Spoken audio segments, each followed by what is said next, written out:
Hello everyone, Creative Fun here, back again with another video, and we're still in X-Plane 11.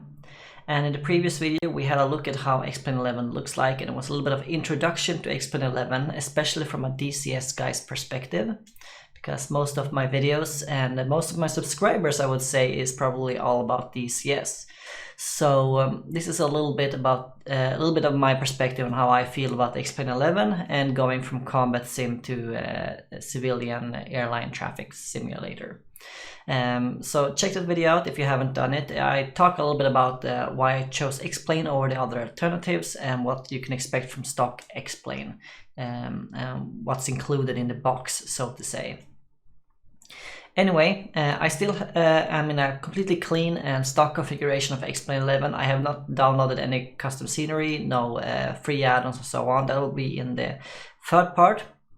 So now for the second part here, I just want to show you guys how to get how fulfilling of a simulator experience you can get from X-Plane 11 in its stock configuration without any add-ons. You just pay the entry price for X-Plane 11 and this will be what you get. So first of all, we're gonna start a new flight.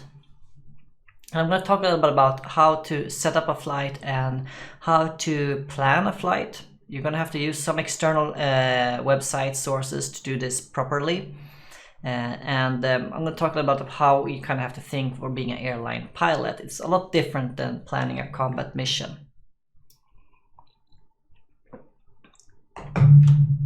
So for the purpose of this video, I'm going to use the MD-82 stock that's included in X-Plane 11 because there is a MD-80, or rather MD-88 actually, study level aircraft, payware aircraft add-on for X-Plane 11 that is developed by Rotate Sim, I believe the company is called.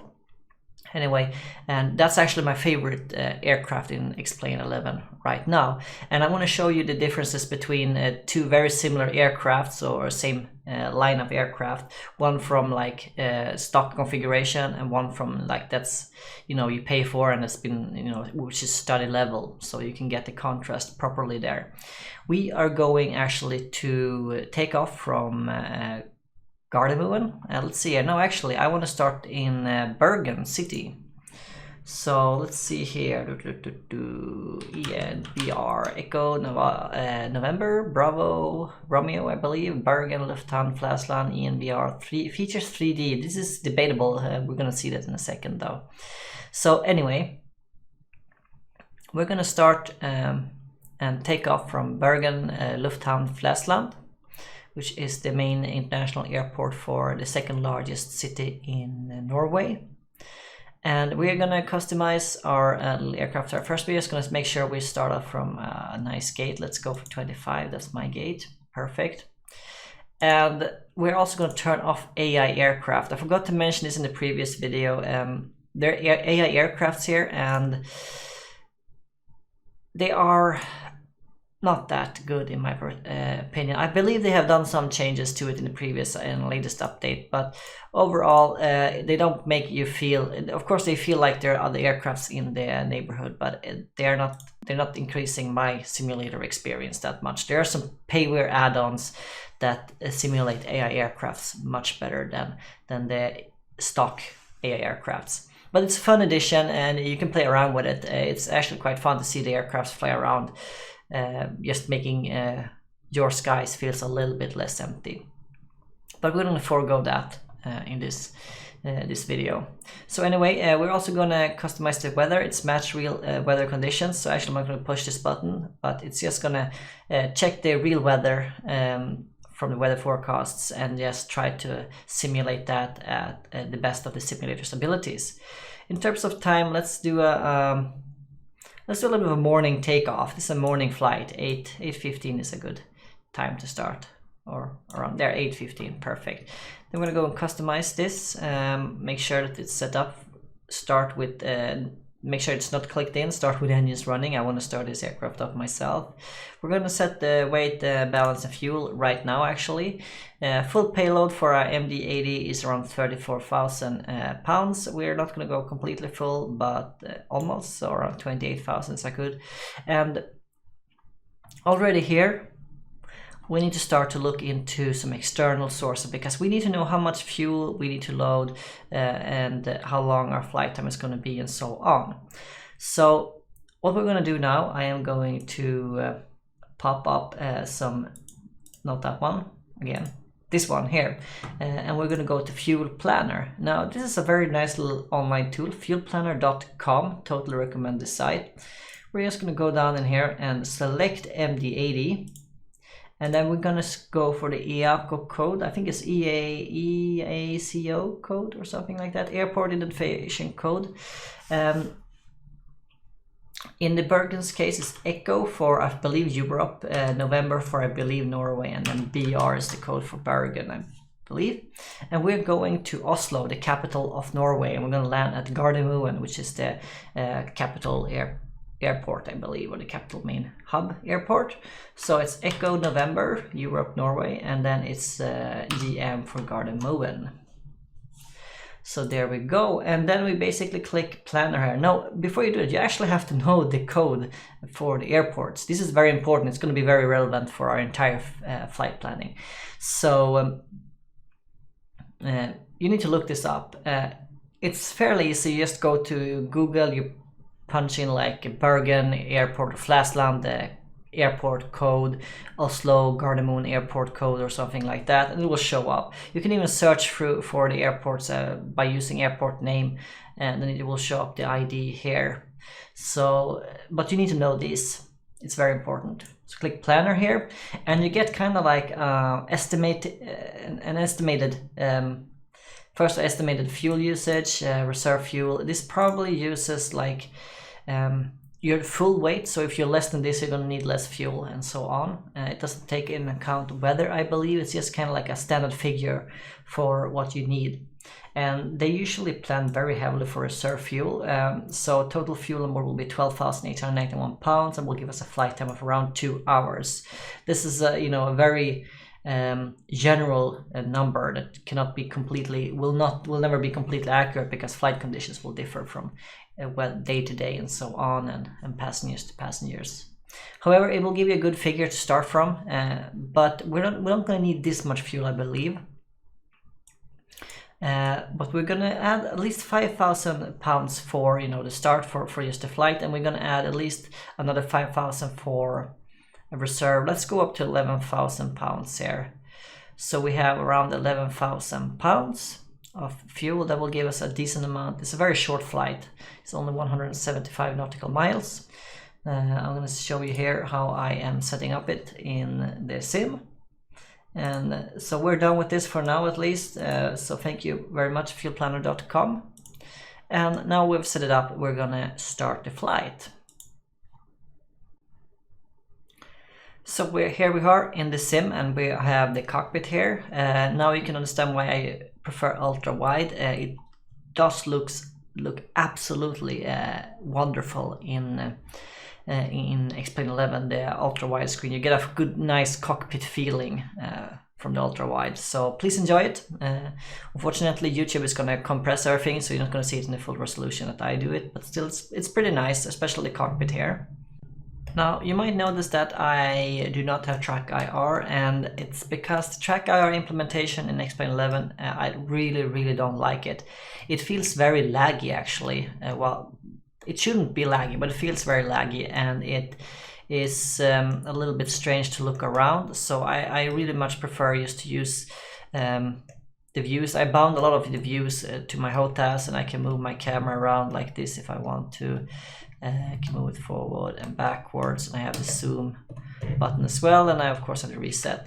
You can program views. So if you find a perfect view, you can program it. Like if you want access to the flight director and the glare shield here, you can program a view, and I have it bound to a couple of keys on my joystick, so I can easily switch between them, the overhead panel. And surprisingly, most of these buttons actually work. So they're pretty comprehensive simulators, intermediate I would say, rather than study level. And you can look around the cockpit with these, and I have a couple of views here that I've set up that makes everything easier for me. So let's go back to the default view here. We're going to jump out a little bit here and have a look around the aircraft. As you can see, if you just look at the aircraft itself. Now I have some settings set pretty low, especially reflection, but you can see here there's pretty decent reflection and ambient lighting around the aircraft. There's a couple of aircrafts around here. We have an Airbus, I believe it's a A320, and I believe we have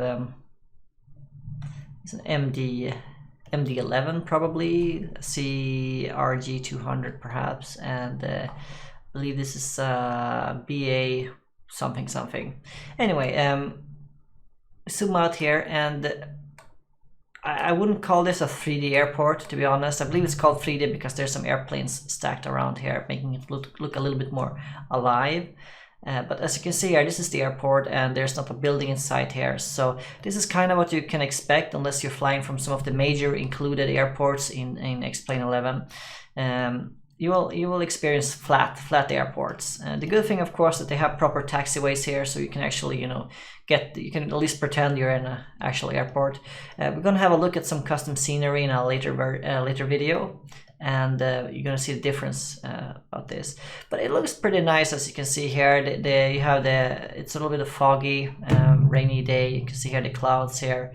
Lighting coming through the clouds here. So, and this is all stock configuration. I haven't touched any settings. I just pulled down the settings so I get the acceptable frame rate. But other than that, this is basically the scenery you can expect from X-Plane 11 going into the clouds here. It usually lags a little bit in the clouds, but anyway, so not bad, I would say. It's not the worst, absolutely not. It perhaps is not DCS level of graphics, but it's not bad. If you compare it to like the old FSX, I believe even if you spend hours and hours configuring it, downloading scenery and so on, it will be very difficult to make it look this good. So we're back in the cockpit again, and we're going to start actually planning our flight and getting started, and then having a bit of fun flying this route.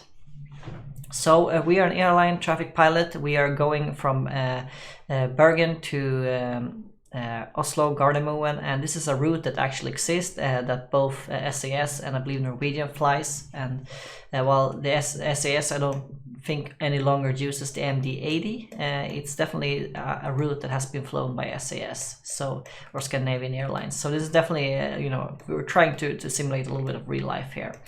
Anyway, before we even start pushing buttons and stuff like that, we kind of have to know which route to take and how to get to Gardermoen. And this is where the fun for some start and the boring part for some start.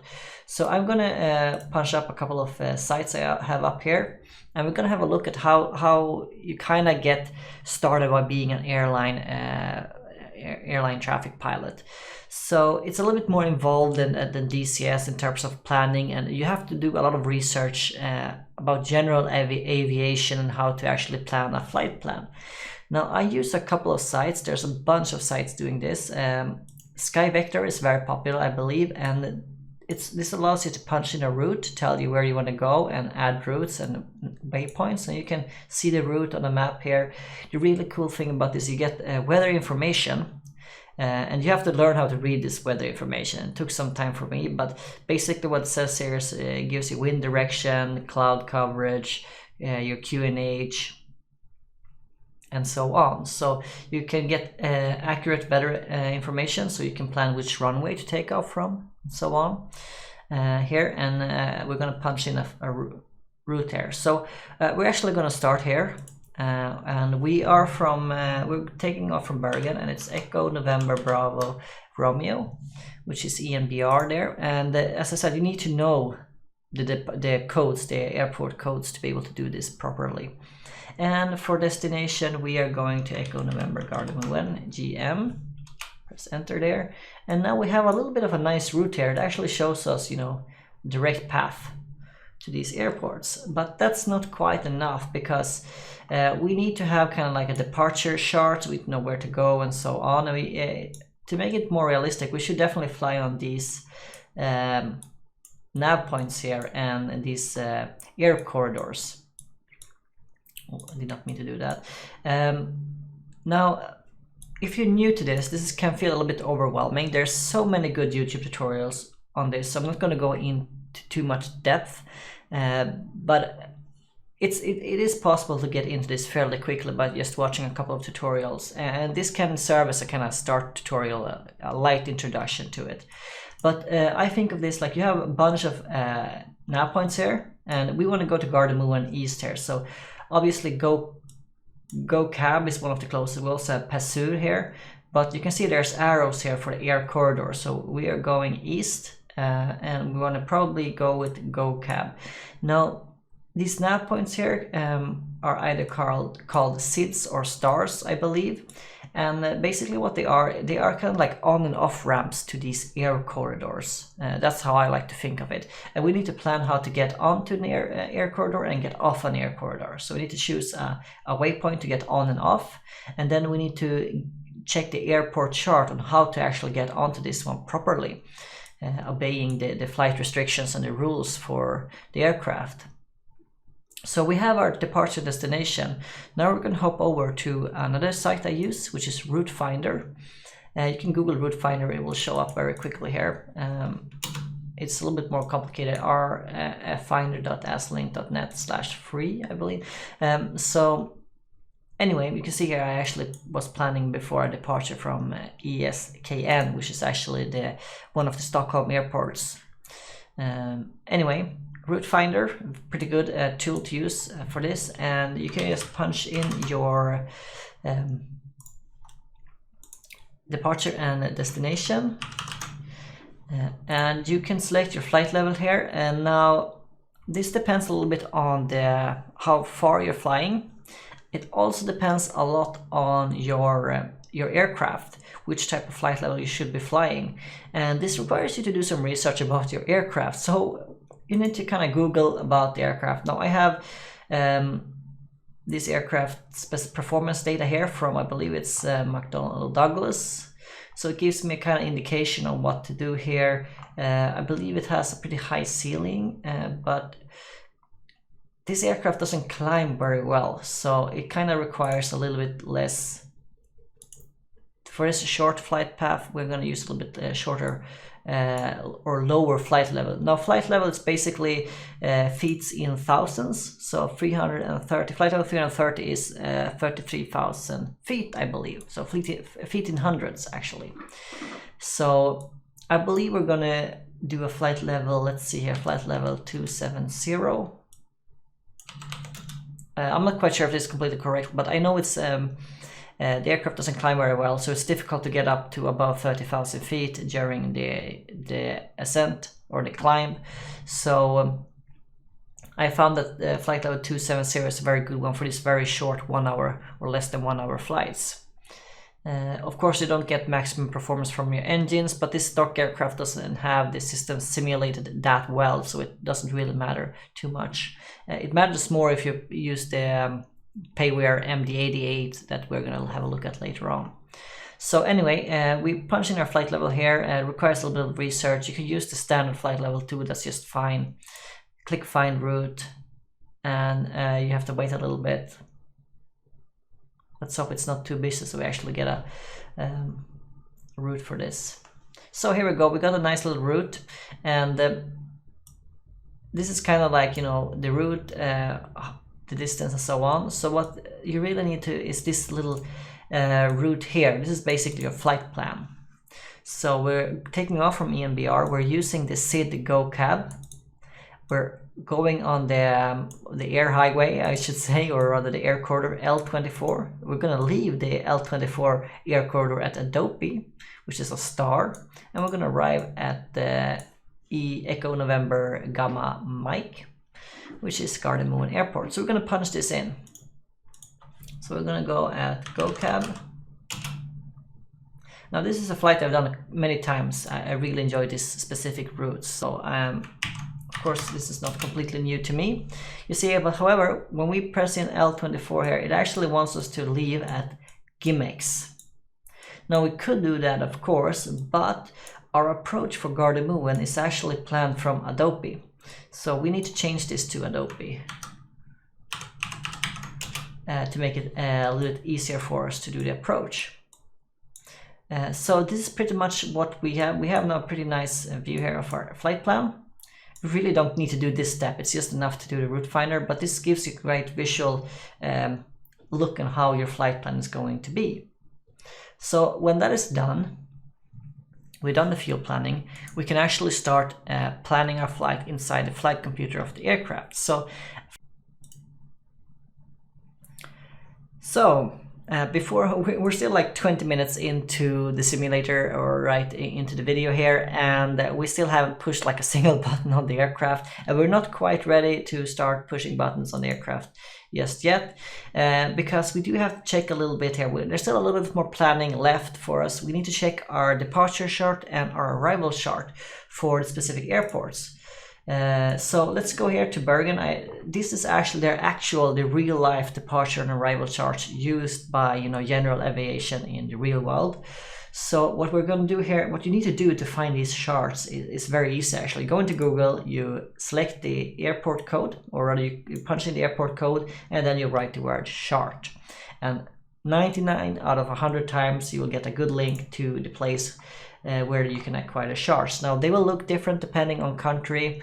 Avinor, I think, is the one responsible for the Norwegian charts, and I believe there are some different ones. The Finnish and the Swedish one looks different. So anyway, you got Bergen, Flesland here, and we need to check departure.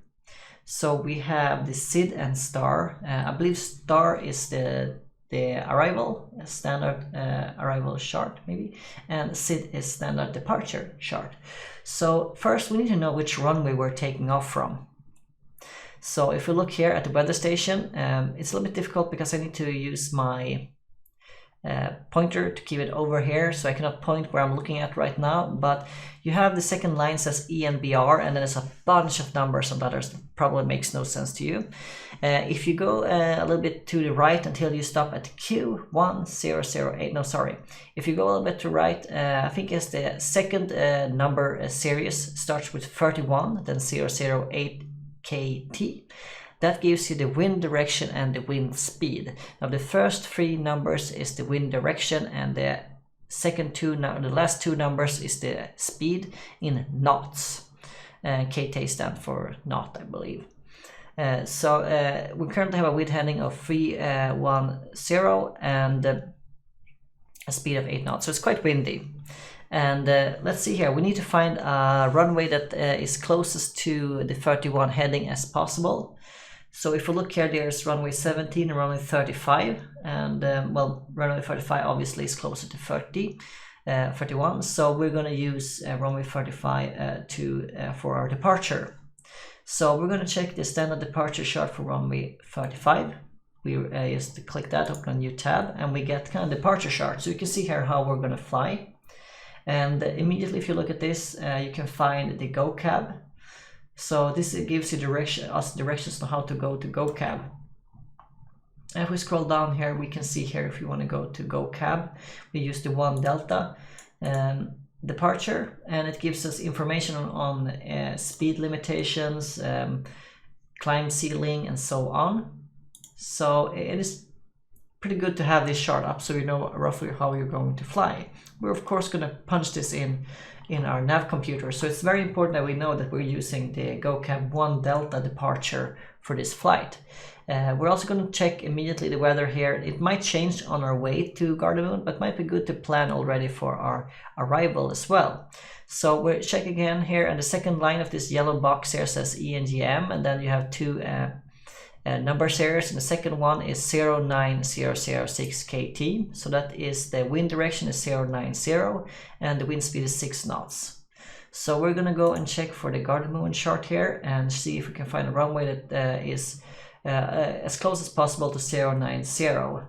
We have 01 and we have 19. I believe 090 is a little bit in the middle between these two. Actually, it's precisely in the middle, so it might be difficult for us to choose which departure, which runway to use. I do believe that 01 is the closer one to this one. So it uses a 360 degrees, of course, heading direction. So 9, of course, is directly, I would say, directly east, yes. So I believe that runway 01 is the best option here, and if I remember correctly, I believe that you arrive You take off from left runway and you land on the right runway. I might be wrong on this, please correct me in the video comments if I'm wrong on this, but we're gonna go for runway 01R.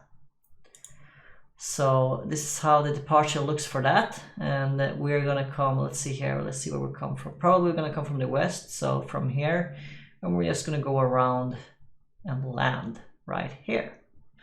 And if you take off from left, you're probably gonna take off from here, so I guess that's right, maybe, I don't know.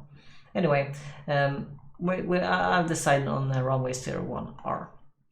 So we're gonna see if we can find where we are coming from. Let's see which arrival we should use. I'm pretty sure we're gonna use we're coming from Atlap here. We're coming from the west, we're going off from Adobe, and then let's go via Atlap. So Atlap 9P will be our designator, or rather our route in. We can see here if maybe we can find, we have Atlap actually here. I would prefer to go via Adobe. Let's see if they have Adobe here, massive. No Adobe. So I think the closest one is Atlap actually. So we're gonna plan for Atlap. It actually wants us to depart from here, but since we're coming from Adobe, it's very close. So let's go with that. So that's Atlap 9B. So we're gonna have to do some tweaking in the flight computer afterwards to make that look good. But this will be our departure, and we have like speed constraints, altitude constraints, and so on. Now we also have to check the transition altitude, which is 7,000 in Norway. We're gonna make sure it's the same transition altitude in Bergen-Flesland. Yes, so transition altitude in Norway is 7,000 feet. I believe it's 5,000 in Sweden, 5,000 in Finland too, but it's different from country to country. So anyway, we got our departure and our arrival designators, so that's pretty good. So now finally, I'm going to actually shut these down. They're still on my right side monitor, so I can still keep an eye on them, but I'm going to shut them down so you can look at my fancy cockpit here instead. Now finally, after like a million hours just planning your flight, and if you find this amusing and entertaining, then this is the flight simulator for you.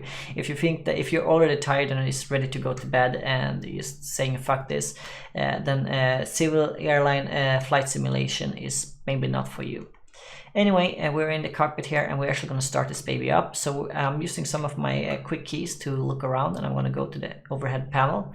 You can of course just use your look around key, or even right click, and you can move around like this. So you can click on the buttons here, but I prefer this view here.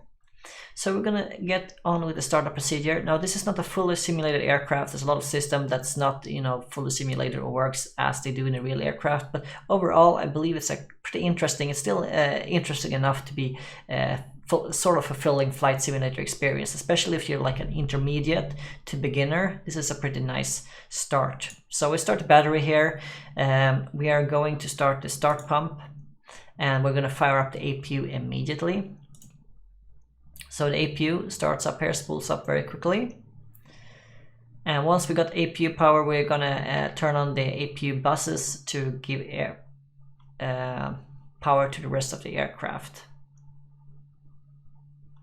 So there we go, we have APU power. Let's turn on this, and let's turn on the generators for the engines as well, so they are ready. We can confirm that we have the bus here, we have the electrical power, that's good, left and right bus. We're gonna turn off the start pump, we don't need it anymore. We're also gonna turn on the air bleeds. We're gonna go on here, and we're going to set, let's see here, we're gonna set the non-smoking sign. In the real aircraft, we should also arm the emergency lights. We cannot do that now. We are going to turn on the pitot heaters. We are also going to turn on the windshield anti-ice. I don't believe we're going to have any big anti-icing conditions right now, so that's enough for now. We're also going to turn on the center fuel pump, so we have some fuel flowing in the aircraft.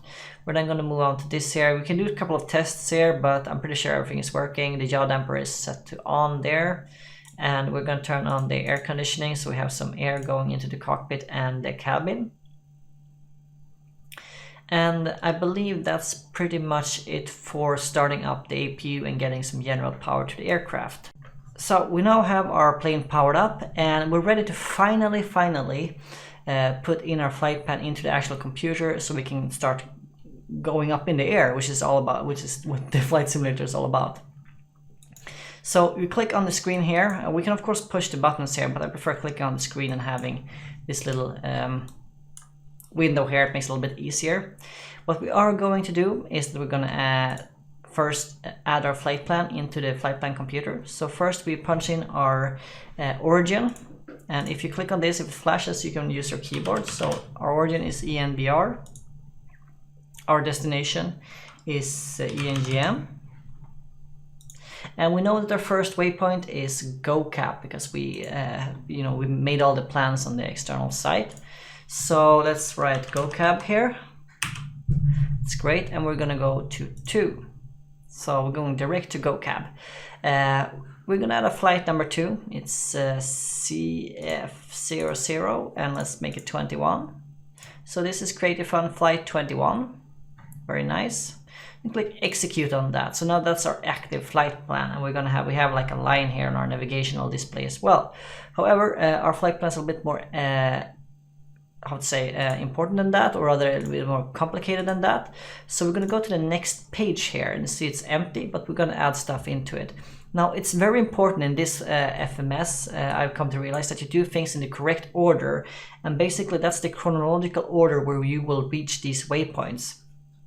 I'm going to show you in a while what that means, because if you punch in, it's very difficult to add stuff once you punched in 2 here. You cannot go via, for example. So we're going to go via L24, which is the air corridor we're using. So we can click that one there. And then after that, we're going to add our exit waypoint or off ramp, which is Adobe. Click that. Then we're going to click execute again. So now we have a proper flight plan added. Now we're going to go to our departure and arrival here, departure arrival, and we're going to check which type of departure and arrival we're going to do here, so we get the proper flight plan and path out of the airspace of the airport.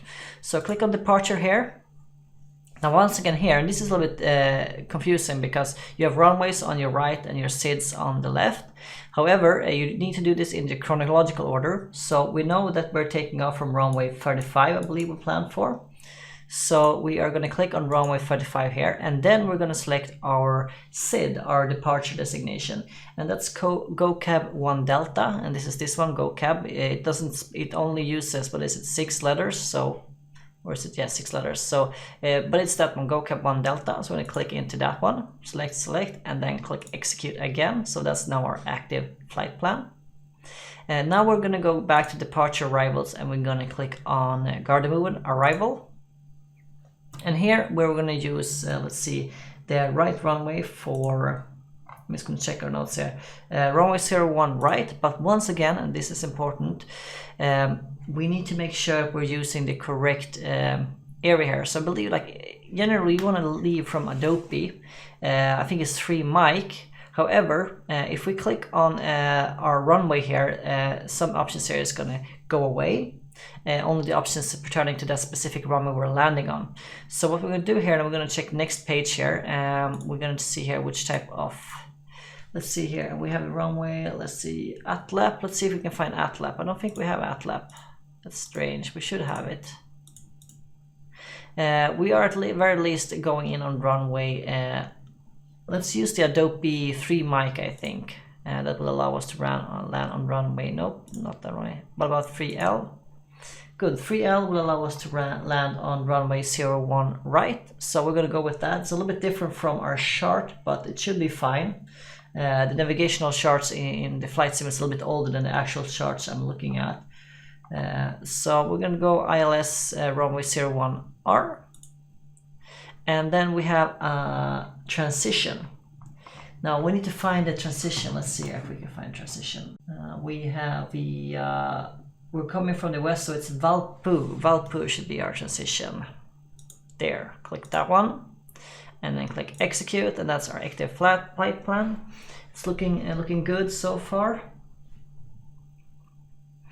And then we are going to select our climb and cruise. Transition altitude is 7,000, so we're going to press in flight level 70 here. and our cruise will be, well, flight level will be 270 for our cruise.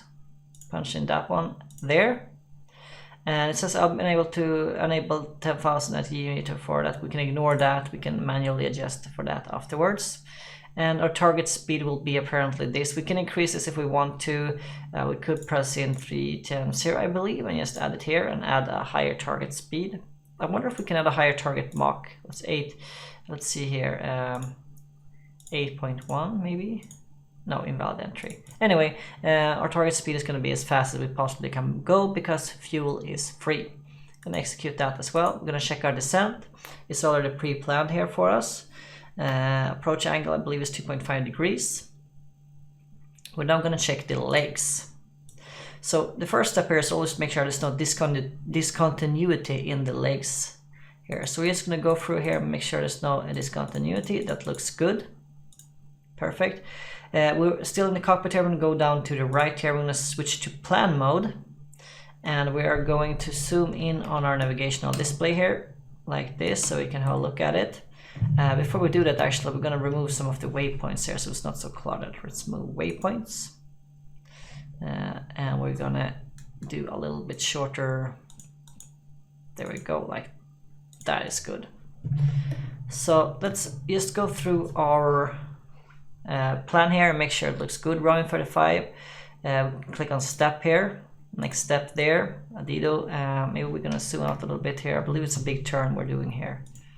So we see we have a big turn here via Adido, and then we click step again, and that looks nice. That's exactly how it looks on the chart, so that looks good. We're going to Adobe, and then we're going to see here, we're going to go off here, and there's nothing that seems very strange here. And Valpu, that's the our entry for the final approach, and that's our final approach, and then vectors if we miss our approach and need to abort.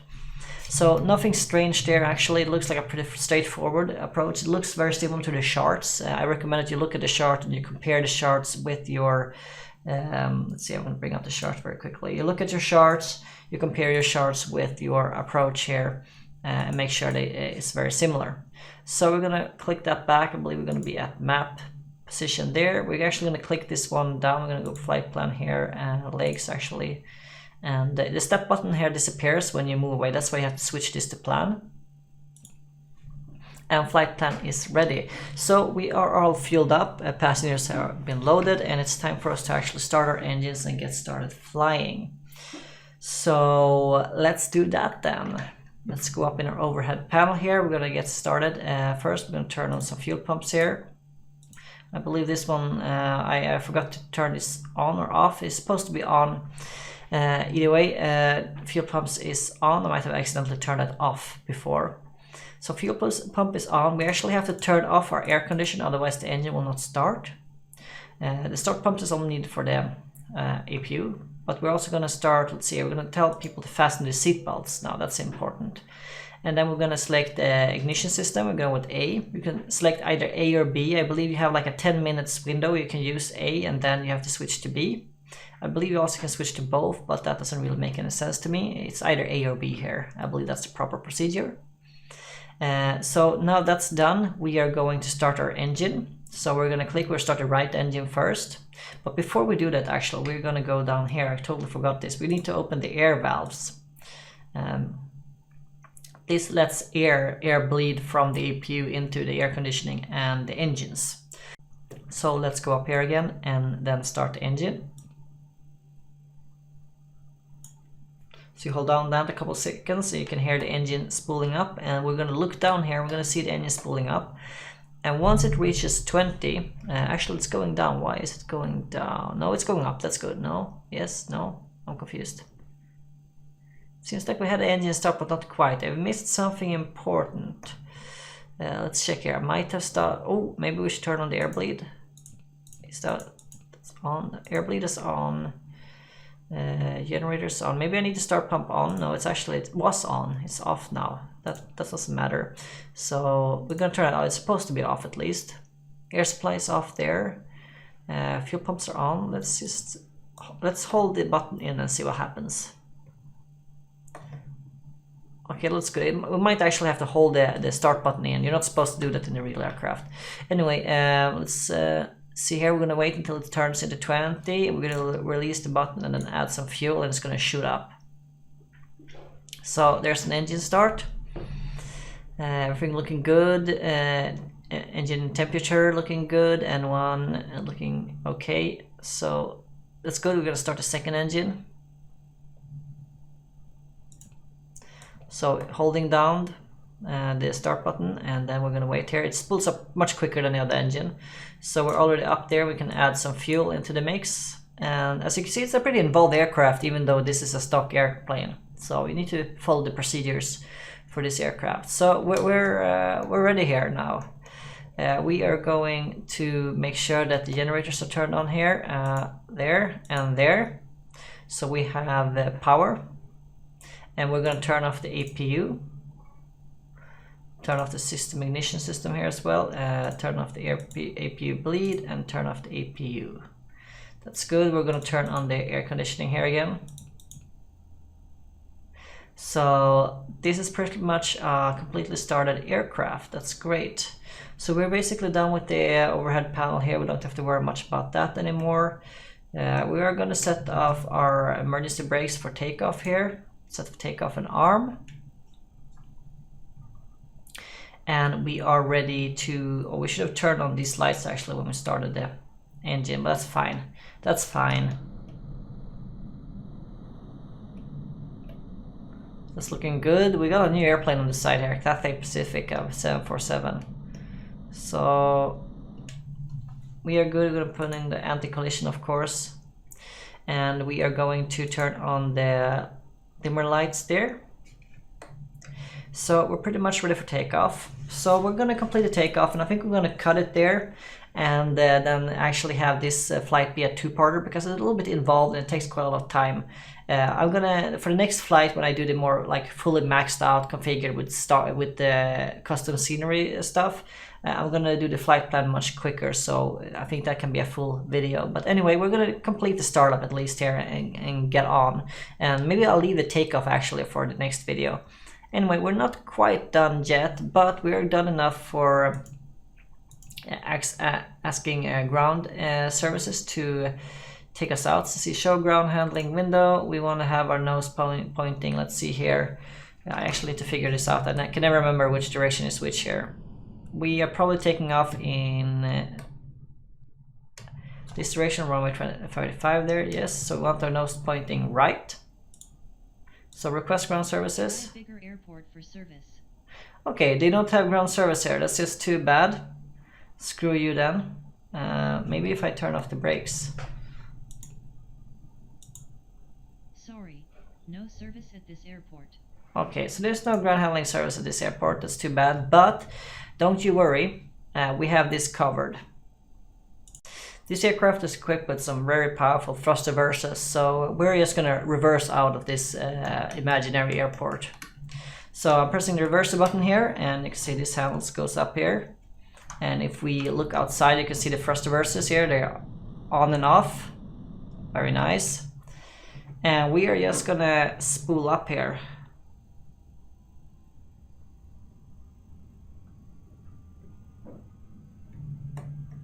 And the aircraft is going to start moving. We see we're reversing. Now we're going to try to not crash into the 747 on our right here.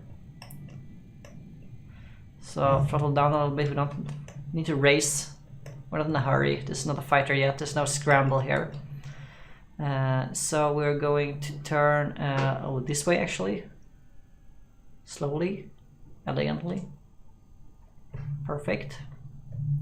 And we are going to not brake. Remember, it's the same with the Vigan in the DCS. You do not brake when you're reversing. You let the thrust brake for you, otherwise you are going to end up on your ass.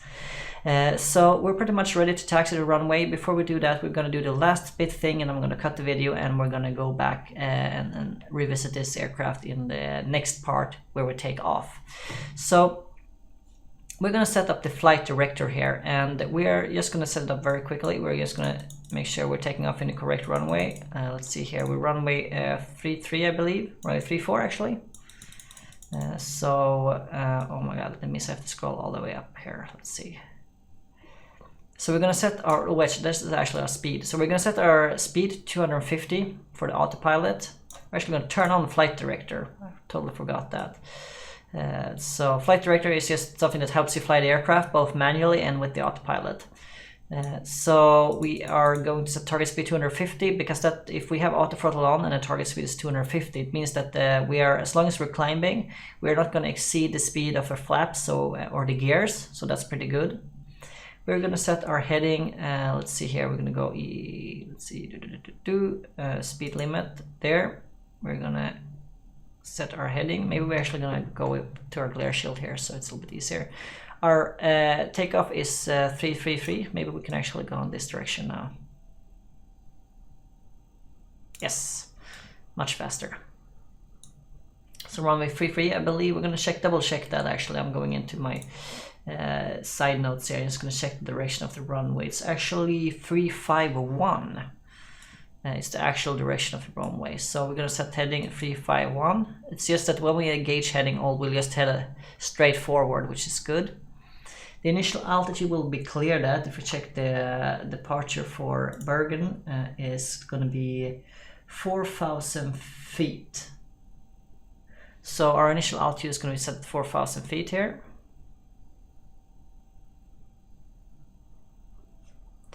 And we're just going to wait until this scrolls all the way up.